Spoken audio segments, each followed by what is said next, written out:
offer my most loving pranams at Swami's lotus feet. I pray to Swami that he gives all of us the understanding.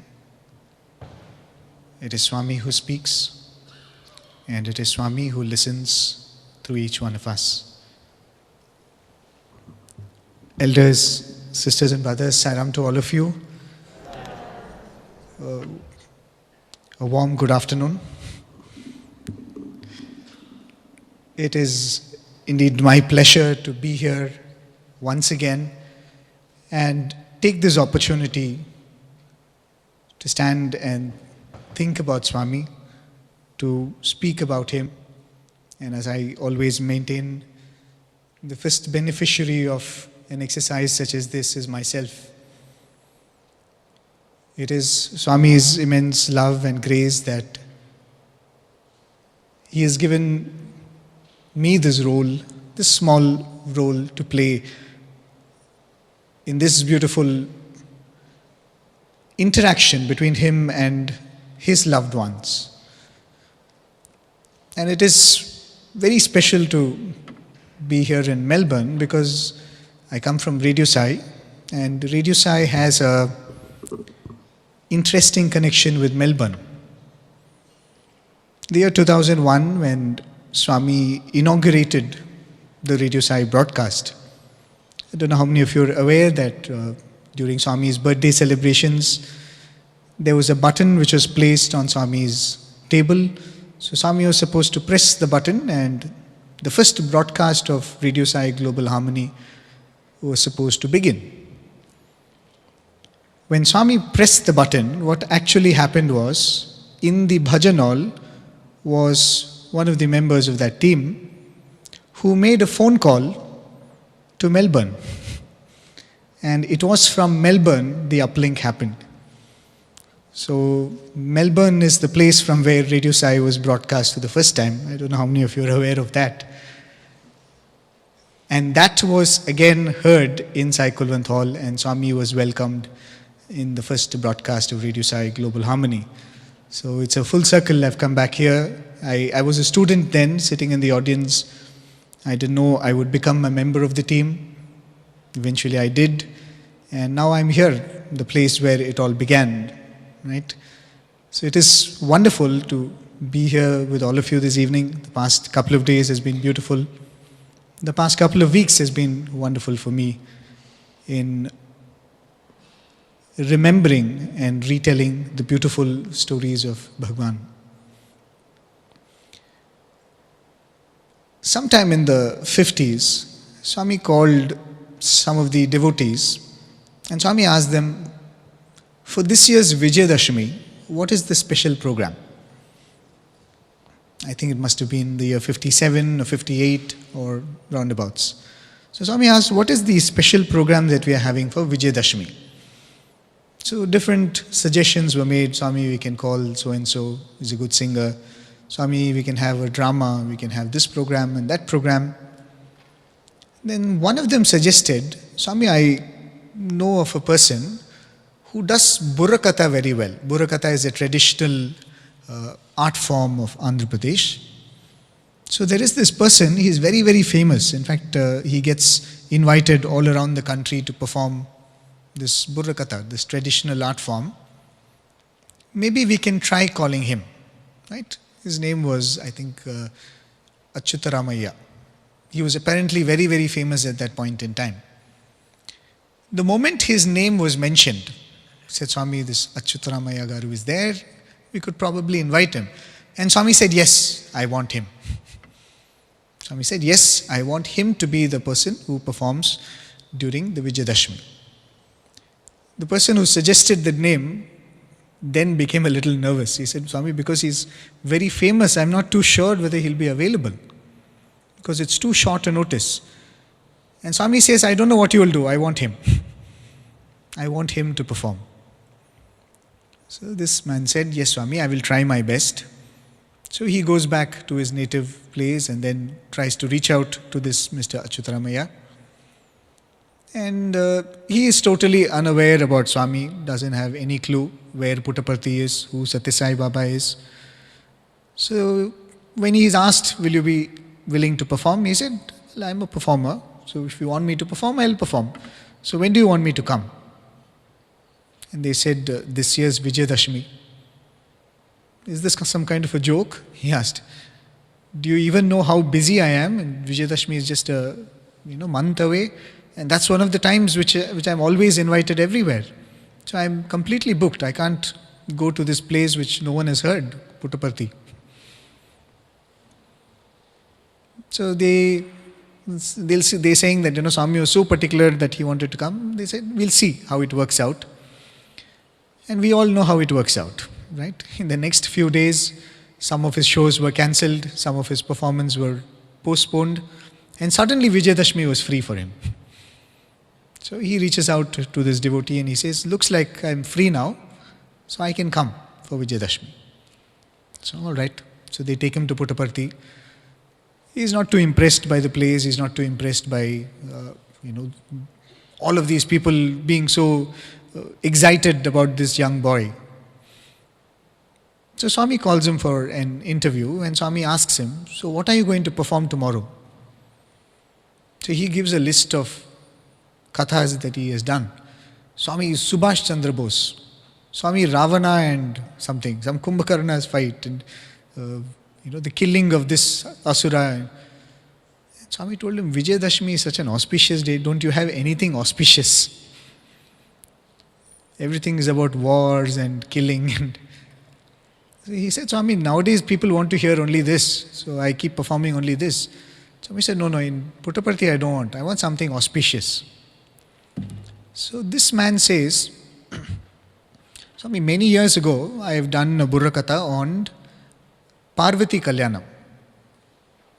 And Swami says, yes, that is a good topic. You can do on that. This man says, but Swami, it's been a while. I don't remember it completely, but I'll see. That night this man goes to sleep in Puttaparthi. The entire script of Parvati Kalyanam, which he had written many years ago, was coming in front of him in the dream. Right? Line by line, so clearly, it comes in front of him in that dream. The next morning he wakes up and he completely remembers the whole thing. But he can't go and tell that this is the dream I had, right? So he goes to Swami and says, yeah, now I can, I think I've recollected whatever I had done many years ago. I can do it now. Swami doesn't say anything. Swami says, good, Manchidi. So you do that. So he performs. He performs that entire Burra Katha. Everyone is enthralled because he is a professional. He's very good at his art. At the end of it, Swami blesses him with the usual gifts that he blesses artists with, clothes and whatever is the respects that are paid to an artist who performs. At the end of it, Swami tells him, I will give you prasadam, you wait.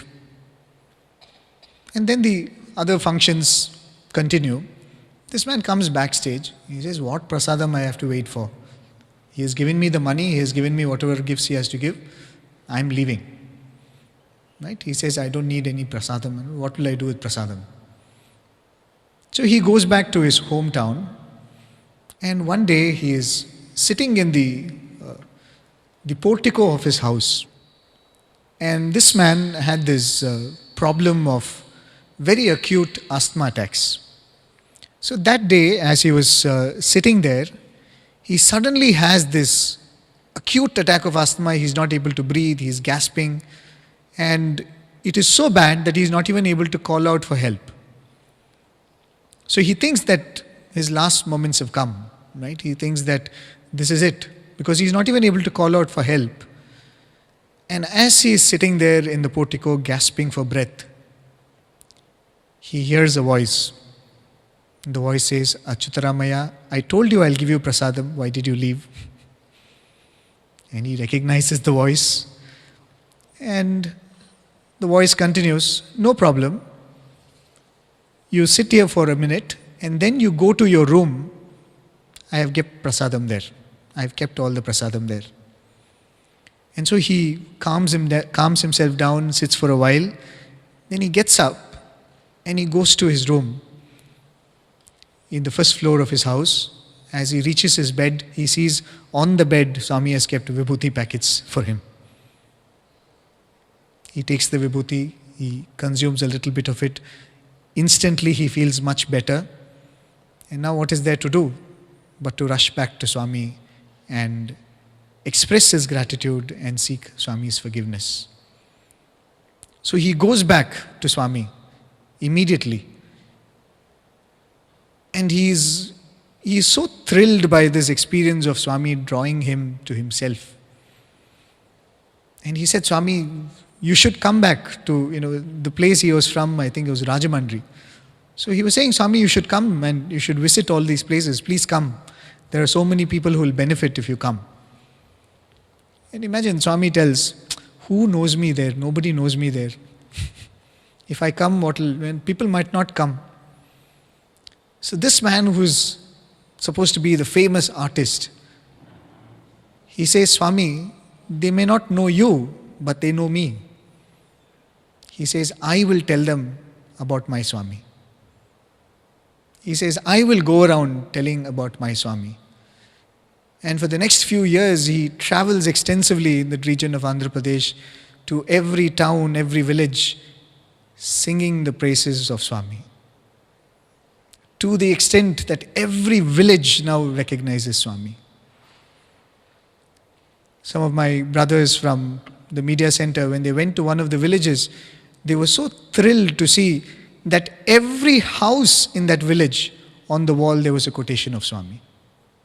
Every house of that entire village was resonating with Swami's love, name and message. Because this devotee who was touched said, they may not know you, but they know me, and so they will know you. One of the most beautiful quotes I had come across a long time ago is, if people know you and don't know God, people should know God because they know you. Live your life in such a way. And I think that is the opportunity that Swami has given all of us.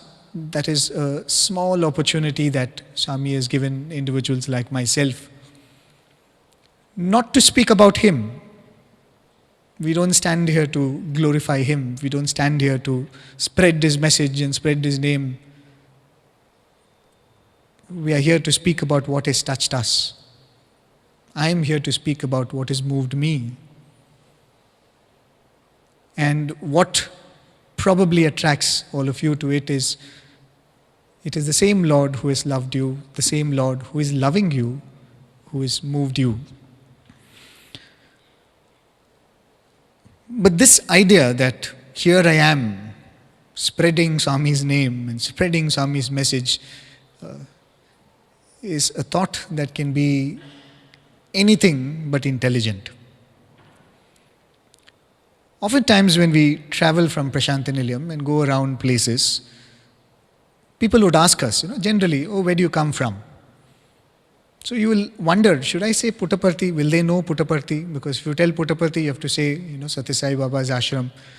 Will they know? Will they be able to relate to it? So sometimes you will say, it's a place close to Bangalore. You will say it's down south, somewhere in Andhra Pradesh. There is a discourse that Swami was once delivering, and Swami said, there are some people who will come to Puttaparthi for darshan. When they go back, people in their office will ask them, where did you go? You were not here for a few days. And they will say, we went to Bangalore and came. And Swami went on to say, you do not hesitate to say when you go for a movie. You do not hesitate to say that you did this, you did that, when it is nothing worthwhile to talk about. But you are embarrassed to say that you have come to Puttaparthi. Are you embarrassed to say that you came to have Swami's darshan?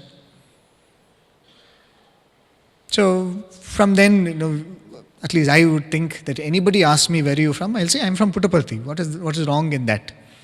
And I would think at least that way, people will hear the name Puttaparthi, if not anything else. At least once, let the name of this holy land fall upon the ears. A few years ago, me and a few of my friends were traveling to the northern part of India. We were in the state of Sikkim. We were going towards this place called the Nathula Pass. Right? That's supposed to be the border of India and China. And being a very sensitive area, you need to take a lot of government passes before you're able to go to that place. And the people who are arranging the trip, they said, you can get all the passes, but still suddenly the police might close down that region. You may not be able to go there, or suddenly they might stop the vehicle. So they said, just be prepared for it. If you're allowed to see, then you can see and come. We said, all right. So we were going in this vehicle towards that Nathula Pass, and a policeman stopped the car. We thought, oh God, we're in problem now. Will we be allowed to go or not? So we lowered the window, we asked him, what is it? And the policeman said, sir, I have duty at the pass. Would you mind if I get into the car and you can drop me off there? We said, all right, why not? So he jumped into the car, and as expected, he looked at us and he asked, where are you all from? So this thought, right? Let him hear the name of Puttaparthi from my, I am giving him the blessing of hearing about Puttaparthi. I didn't think like that, but somewhere, all these thoughts will be there, right? So I told him, have you heard of Puttaparthi? We are coming from there. And the next thing this man says is, Sai Ram sir. He says, Sai Ram sir, I am just coming back from Prashanti Nilayam Seva. He says, I have just finished Sevadal duty in Prashanti Nilayam, and I am just coming back to join my duty as a policeman at the Nathula Pass. So sometimes when we think too much of ourselves, that here I am carrying Swami's message, here I am spreading the name of Swami, Swami, I think, reminds us that he doesn't need us for him to spread his name, his message and his glory.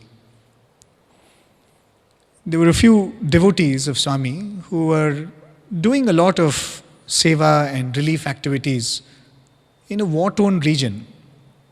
So they had been to this city called Samarkand in Uzbekistan. So a war-torn region, there was always a lot of need for people to come and help them.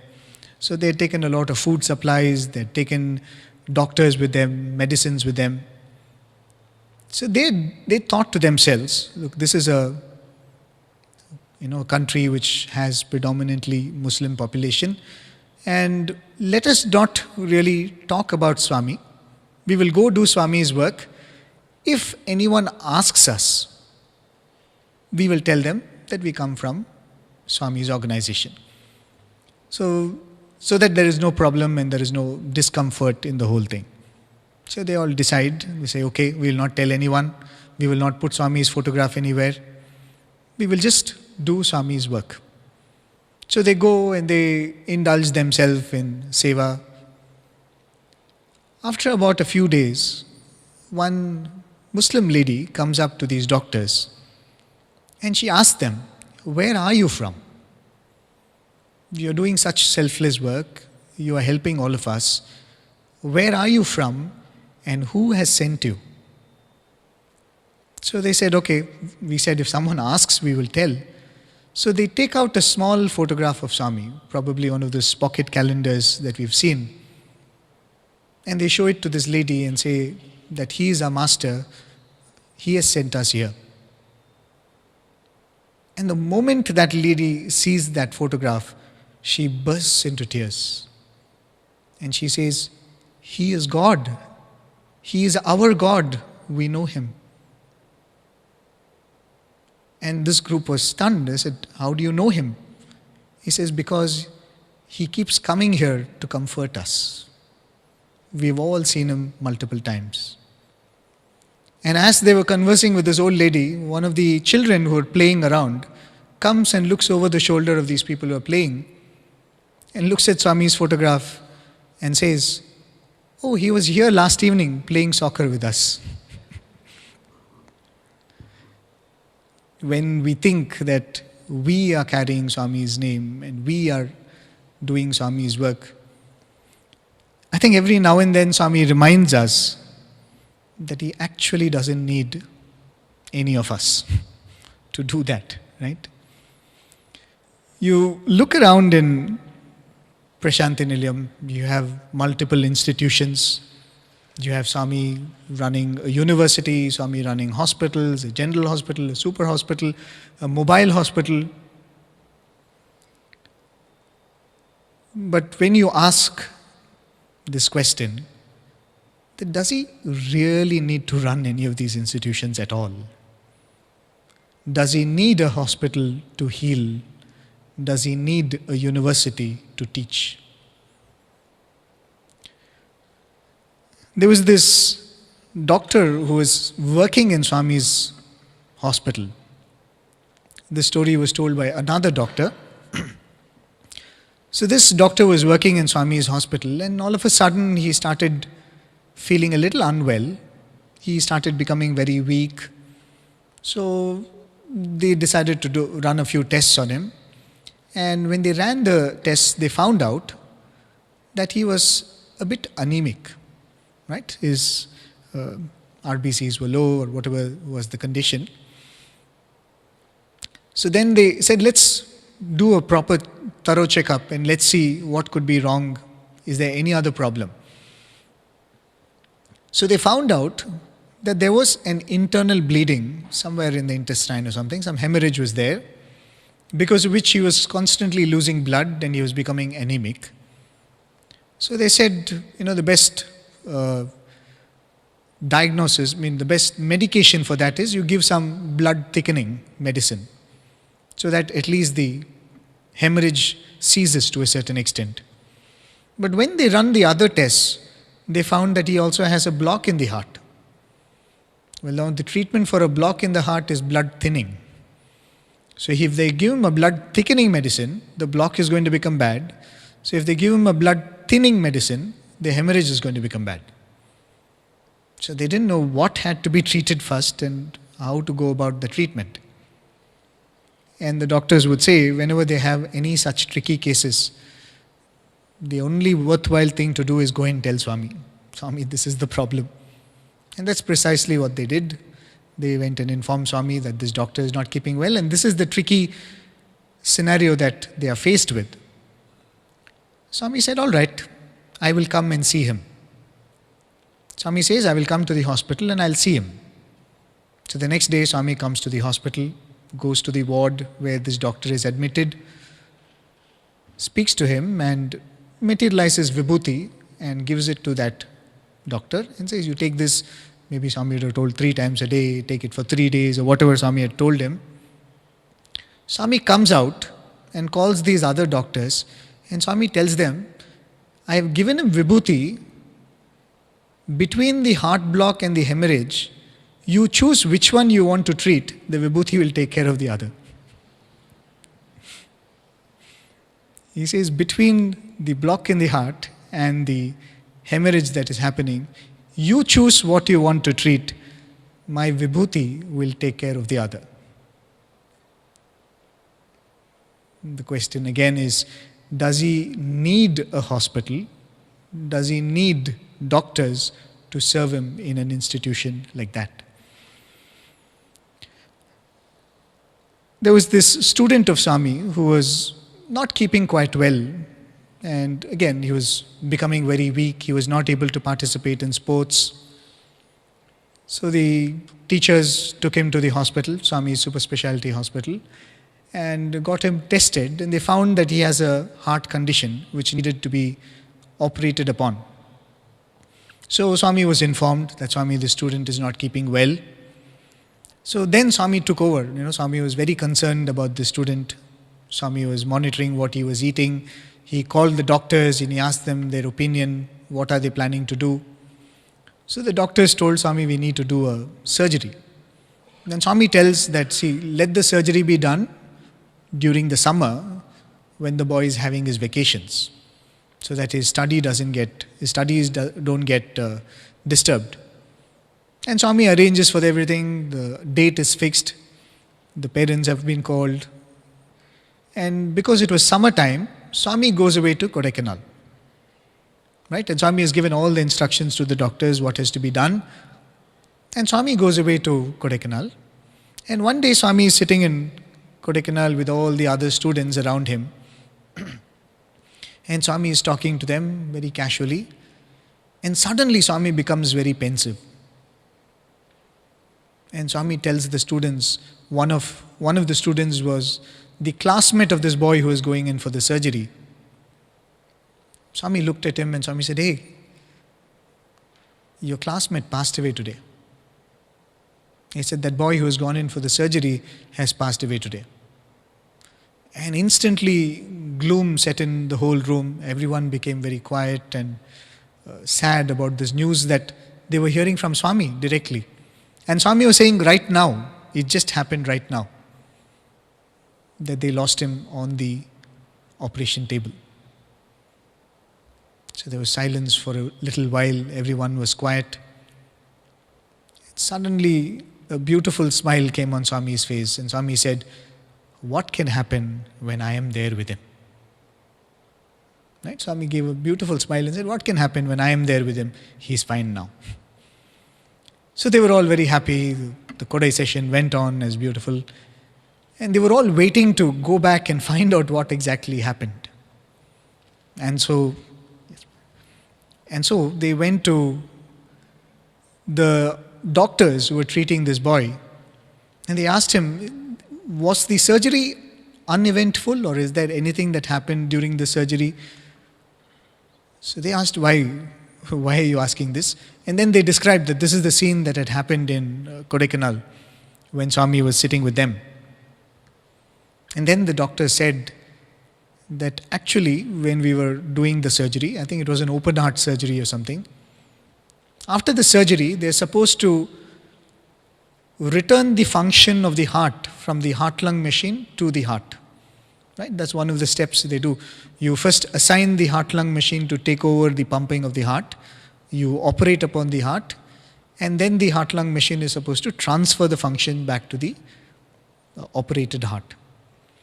And this doctor was saying that however much we may claim to be doctors and great surgeons and scientists, he says there is no guarantee that we can give that after this the heart will start beating.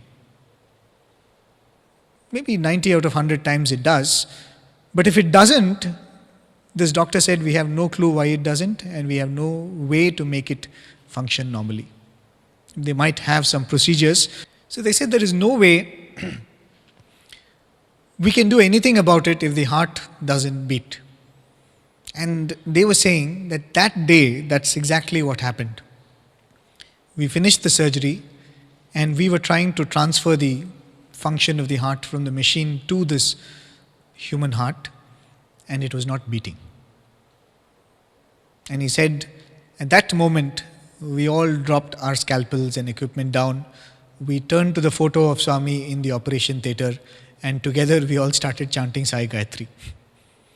And that's precisely the time at which Swami was telling in Kodai, this boy has passed away. And after a few brief seconds, Swami said, "I am there with him, nothing has happened." So here we see Swami has set up an institution where he has professional doctors. But then the question is, does he really need us? The Lord who can merely by his word, how many are there who tell us the stories of Swami said, cancer cancelled, and the cancer vanishes. When he heals a heart with a hole without any surgery, we have seen, right? We have met people who have had fractures which have healed overnight. We have seen people for whom Swami has performed surgeries in the interview room. We have spoken to such people. But in spite of him being able to do all of this by himself, he creates institutions. He creates opportunities for people like you and me to participate in that work. One of my teachers was narrating this episode to me. He's a He's a teacher of chemistry. When he finished his bachelor's, in those days, you had to choose the subject that you're going to major in after you finish your bachelor's. And most of us, whenever we would get this opportunity, we would go and ask Swami, so Swami, I finished my bachelor's, which subject should I do my master's in? Generally, if you ask this to our parents, our elders, what will they say? Which subject are you good at? Which subject have you done well in? But with Swami, it's the other way around. Swami will ask, which subject did you get your least marks in? And Swami will say, do that. Take that subject. So this boy goes and asks Swami, Swami, what should I do? Swami asks him, in your final exam, which subject did you get your least marks in? And he says, Swami, chemistry. Take chemistry. So that's it. He was stuck in the subject. And he says that he joins for the master's program in chemistry. First thing, he is not able to understand a single concept which is being taught to him in the class. Whatever is being written on the blackboard is Greek and Latin to him. And he's saying that it was horrendous. He could not make anything out of what was being taught. And as though to add insult to injury, he said for some reason the professor just did not like him at all. Every day the class would begin with the professor coming in and pulling him up for some reason or the other, asking him some question. He would cut a sorry figure and then he would get shouted at. And then he would start teaching, which he would not understand at all. So it was a nightmare that he was living. And he was wondering, I have to study this course for 2 years and what is going to happen to my career? And all this was going on in his mind. And as though if this was not enough, the professor of the physics department liked him a lot. And he was good at physics. The professor of the physics department liked him a lot, and he kept saying, why don't you come to my department? Why don't you shift over to my department? So everything was, playing about perfectly for him to make that shift. So he decides to write a letter to Swami. He writes a long letter saying, Swami, I'm struggling like this in the chemistry class. I am not able to do this, I'm not able to do that. The teacher doesn't like me, I don't like the teacher, whatever, I don't know what exactly he wrote. So he wrote all those and gave the letter to Swami. Swami goes through the letter, calls him inside the interview room. And Swami asks, what is your problem? What are you cribbing about? So again he pours out the whole thing. Swami, I don't understand what is being taught, teacher doesn't like me. Please Swami, please permit me, I'll shift to the physics department. It's still early in the course. So if you permit me, I'll shift to the physics department. Swami said, it's after all a subject, after all chemistry. Why do you have to get so worked up about that? He says, Swami, it's a big deal, right? For us, when we are studying, it's a big deal. At that moment, it seems like that's the most important thing in the whole world. But Swami was telling him, it's after all a subject, you'll do well. But he said, no, Swami, I'm not able to. And Swami, at the end of it, Swami says, okay, come here. So he goes up to Swami. And Swami gives him a resounding pat on his head. He says, go, everything will be fine. This boy is like, Swami, what? Everything will be fine. I have to go back to the chemistry class now. Swami says, go, everything will be fine. And he says he goes back. The first chemistry class he sits in, miraculously he is able to understand every concept that is being taught. Suddenly everything makes sense. If you think that is the greatest miracle, no, the professor starts liking him. And he says, that's a greater miracle. And within a few days, he says, I become the most favorite student of the professor. And everything makes sense. And he suddenly becomes the star student of the whole class. And, Swami has a way to really make his mark. Because eventually, he went on to win the Young Scientist Award of the country. And all it took was one pat on the head. So we would often think, Swami, we could have had different lines. One line for chemistry, one line for physics, one line for biology. We all could have walked up to you and one pat for each one. It would have saved us so much trouble. So he who can just grant the knowledge of not any ordinary subject, chemistry, right? I get this so often. How did you study chemistry? Because somehow chemistry seems to be so ominous. So it's not any ordinary subject that Swami transferred knowledge of, it was of chemistry, right? Just with a tap, just with a touch. Sometime in the 60s, Swami was in the city of Madras. And Swami was having a meeting of all the office bearers of the organization at that time. Very senior office bearers. So Swami said, let's convene this meeting. I'm in Madras and most of you are here. So maybe about 10 gentlemen, all elderly people. And then Swami started speaking in Telugu, right? Like how he usually does. And one of the elderly people, they stopped Swami and said, Swami, I mean, you can't go on in Telugu like this because we have one person who doesn't understand Telugu, right? And he's a very important functionary in the organization. He doesn't understand Telugu, Swami, so you will have to, I will translate whatever you're saying. And Swami looks around. He says only one person doesn't understand the language. If you have to translate for him, it's unnecessarily, the waste of time. But then they say, but Swami, he has to understand because he's an important member. Swami says, oh, is that so? And then Swami looks at him and says, come here. And the same thing, one pat on the head. Swami says, Ango, now we can manage. And that man says for the next 1 hour, he understood Telugu perfectly, like as though it was his own mother tongue. So the question is, does he really need a university, a department that teaches chemistry, a department that teaches language? When he doesn't need any of us, then why does he create institutions? Why does he give us this opportunity to participate in that work? When he doesn't need individuals to go around talking about him, to spread his name and glory, why does he give individuals like me the opportunity to do that? It can only mean that he does not stand to benefit by any of this. It can only mean that the individuals who participate in it are there to gain, isn't it?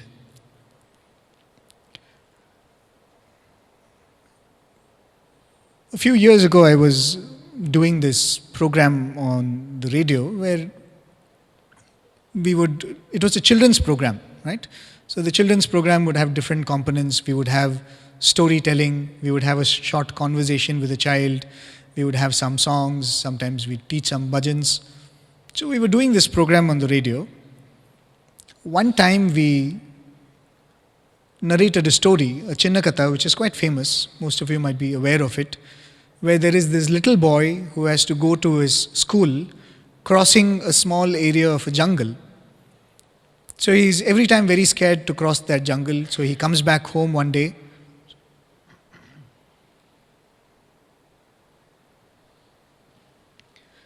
So he comes back home one day and he tells his mother, Mother, I'm so scared to go alone like this, I don't want to go to school. So the mother, being a very pious person, tells this little boy, why do you worry? Don't you know that you can call out to your elder brother? And this boy is surprised. He says, elder brother? I didn't know I have one. He says, yes. The next time when you're crossing the jungle and when you're scared, you call out to your elder brother, Gopala. And he will come and he will be your company. Right? And you don't have to be worried or scared about anything. So the boy who is so innocent and so sincere, the next day when he is scared, he calls out to Gopala and Lord Krishna comes in the form of a small boy and walks him to school.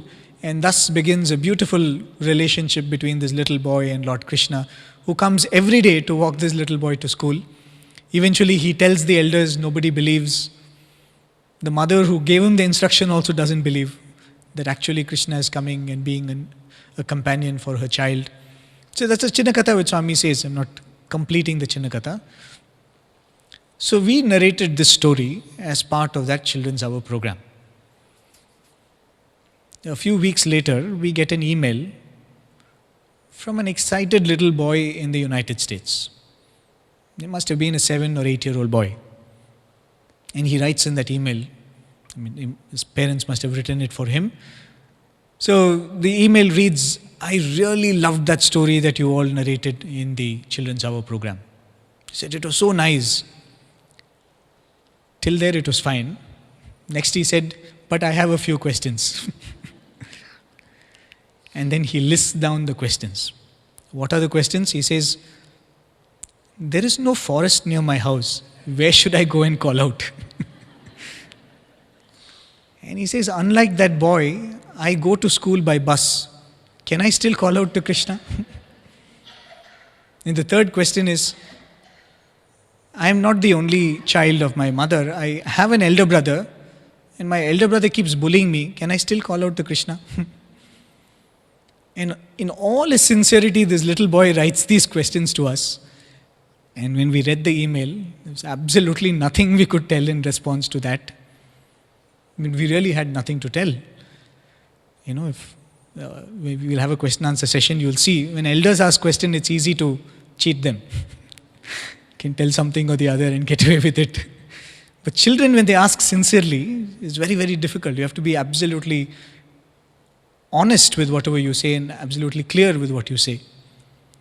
So when me and my colleague, one of my brothers who were doing this program, when we read this email, we actually told each other that only Swami can answer this boy. Right? And we didn't say that with faith, we said it with exasperation. Right? Oh, only Swami can answer this, in that sort of a emotion. Who can answer all these questions, man? Only Swami can come and answer it. But still, we did make a lame attempt at trying to answer the questions. We didn't get any response from that boy, so we understood that he was not too impressed by the answers. A few months later, we again get an email from the same child. And seeing the number of emojis in that email, you can make out how excited he was. And then he writes, I went to my grandmother's house for my summer vacation, and one night when I was sleeping, Swami came into my dream. And the boy says, I was so excited to see Swami, and I looked at Swami and said, Swami, have you come to see me? And Swami said, no, I've come to answer your questions. And then this boy remembers the questions that he'd asked us, and he tells Swami, but I didn't ask you that question. I asked the boys at Radio Sai that question. And Swami goes, yeah, those fellows are useless. They told me, only Swami, you can only answer it. Swami says, those fellows told that, we cannot answer, only Swami can answer. They're useless fellows, so I have come to answer the questions. And we were eagerly reading that email, and the boy says, I got answers to all my questions, Sai Ram. So till today, we don't know what those answers were. But he got his answers. He was completely satisfied. And here we were thinking that we are answering questions. We are spreading Swami's name. Does really Swami need an institution like Radio Sai or Media Center or the Book Trust or anything for that matter? Does he need an organization? Does he need centers? But in spite of it, if he has created an infrastructure such as this, it can only mean that there is something that we benefit by participating in that, isn't it? There is absolutely nothing that Swami can gain from it. When Swami came to inaugurate the media center, the building, Swami made it absolutely clear. He said, there is nothing for me to gain from this. Right? He said it. He said, there is nothing for me to gain from this institution. But if it will make devotees happy, I allow it. Right? I foster it. As long as it benefits devotees, Swami said, I am happy to bless it. Right? Because there is absolutely nothing that I can say, I can do, and what can I glorify him? What can you glorify him? Right? I probably will conclude with another very beautiful episode which a senior of mine narrated. We all know about Swami's water projects, right? So, anyone knows which was the first water project? First place where Swami did water project? Sorry? No. Sorry? Anantapur. Right? Anantapur was the first water project that Swami did. Second one? That's more tricky. Okay, I'll tell you how the second one came to be the second water project. So Swami had completed the Anantapur water project. The people who had worked for the water project, there was an engineer by name Kondal Rao, there was the chief of the construction company, Mr. Ramakrishna, great devotees of Swami. They were all in Swami's presence. And there was another student who was a senior of mine who was also in that interview. So Swami was, it was a review meeting of the Anantapur water project. So Swami was asking, is everything going fine? Is everything happening? At the end of it, Swami asked, so where shall we do the next water project? Right? Swami is asking, where shall we do the next water project? And Swami is asking Mr. Ramakrishna, you have any idea? He said, no, Swami, wherever you say. Swami looks at Mr. Kondal Rao. He also says, Swami, you tell us, Swami, you instruct us, we'll do. Swami turns to this student who was there, and Swami asks him, where shall we do the next water project?